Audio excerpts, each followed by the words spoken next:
Baik, seperti kita habaq tadi, Allah Subhanahu wa taala berkata wa 'allama Adam al-asma'a kullaha, dan dia mengajar kepada Adam nama-nama sekalian bahasa. Syekh Salih Al-Utsaimin ketika dia membahaskan syarah aqidah Isfahaniyah ataupun Isfaraniyah, tak ingatlah, antara dua tu, dia menyebutkan masalah ini bahawa Allah Subhanahu wa taala, bila kita kata Al-Quran itu kalamullah haqiqatan, kalamullah haqiqatan, maka kita kena percaya bahawa Allah Subhanahu wa taala bercakap dalam bahasa Arab dan dia menurunkan Al-Quran. Tetapi perkataan Allah tidak sama dengan makhluk. Kenapa tak sama? Sebab makhluk bercakap, dia ada lidah, kan? Dia perlukan lidah untuk bercakap. Kekuatan dia nak bercakap diciptakan oleh Allah Subhanahu wa taala. Dan perkataan orang yang cakap bahasa Arab, makhluk yang cakap bahasa Arab, tidak sama dengan cara Allah Taala bercakap dalam bahasa Arab. Samalah konsep dia. Allah beristiwa, duduk semayam di atas arash, beristiwa di atas arash, semayam di atas arash. Tidak sama dengan yang di Pertuan Agong Malaysia bersemayam atas arash. Tapi semayam lah.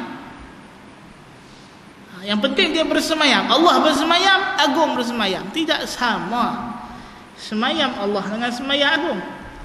Arash Allah makhluk, arash Agung pun makhluk, tapi tak sama lah bentuk dan rupa dia. Arash Agung tu kecil, arash tu besar, tak tergambar daripada apa dia buat.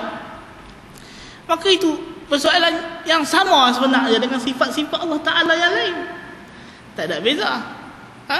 Bila kita kata Allah bercakap dalam bahasa Arab, ya Allah cakap, tapi bahasa Allah tidak sama dengan bahasa makhluk. Bahasa makhluk penuh dengan kesalahan, kegelinciran, kekurangan.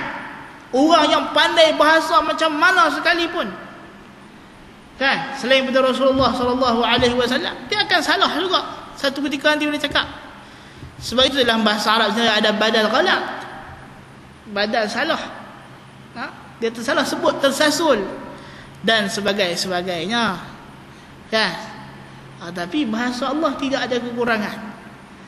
Dia bercakap itu tidak ada kesalahan walaupun sedikit. Dan Allah jualah yang memahami bahasa tersebut lebih daripada makhluk-makhluk yang lain.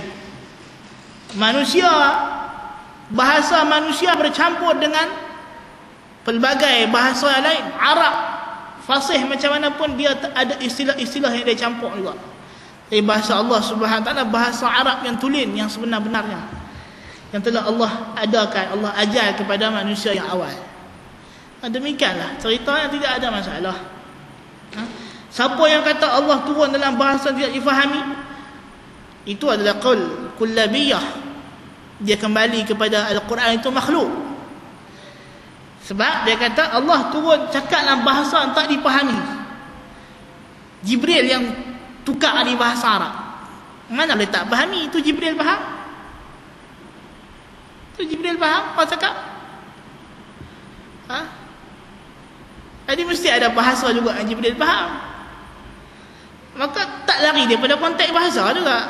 Cuma dia nak menafikan Quran itu kalam Allah. Dia kata Allah tahu cakap macam mana tahu. Lepas tu Jibril yang pereka pula Quran tu bahasa Arab. Ni berat ni. Ini berat. Sebab mengatakan Quran kalam Jibril bukan kalam Allah. Ataupun orang yang mengatakan bahawa Allah tidak berkata-kata langsung. Ini lagi bahaya. Seperti Maturidiyah, dia kata Allah cipta. Al-Quran itu asing pada zat dia, tapi kalam dia, tapi dia cipta. Macam mana tahu? Ataupun Mu'tazilah, Allah cipta tu sifat kalam itu Allah cipta. Cipta di pokok lah, cipta di mana, cipta di itu. Ini tak betul lah. Ini tidak benar. Yang penting kita beriman kalamullah haqiqatan, maka Allah Subhanahu wa taala bercakap bahasa Arab, itulah dia bahasanya. Setengah orang dia keliru, dia kata macam mana bahasa ni bukan makhluk, ni ada huruf, ada baris apa semua. Dah, itu hanya lambang kepada bahasa saja, lambang kepada huruf saja. Lambang kepada huruf saja. Cuba tengok evolusi tulisan orang Arab daripada khat kufi kepada khat nasakh. Alif khat kufi tak sama dengan alif khat nasakh. Huruf yang kita duk nampak, duk baca ini hanya lambang kepada huruf saja. Adapun huruf yang sebenarnya tidak ada bentuk. Huruf itu keluar daripada rongkong manusia ini, daripada Allah Ta'ala, dia tidak sama dengan manusia lah cara dia keluar. Tidak sama dengan makhluk. Itu saja. Banyak bahasa pula nanti akan bincang, adakah Allah itu ada suara? Suara memang ada. Sabit dalam Sahih Bukhari, idza takallama Allah bi sawt, bila Allah bercakap dengan suara. Suara Tuhan ada suara, manusia ada suara, tapi tak sama suara Tuhan dengan suara manusia. Bahasa Arab Allah tak sama dengan bahasa Arab manusia, walaupun ya sama alif hamzah apa kita baca, tapi kaifiat Allah menuturkan bahasa tidak sama dengan kaifiat makhluk. Masih lagi tidak sama. Tidak akan sama sekali dengan makhluk. Allah mempunyai bahasa yang sempurna, bahasa yang elok, yang indah, yang menggegarkan jiwa. Ada bahasa manusia itu bahasa yang biasa saja, boleh dipatahkan hujahnya, boleh dinaqadkan, dikritik dan sebagainya. Wallahu ta'ala a'lam.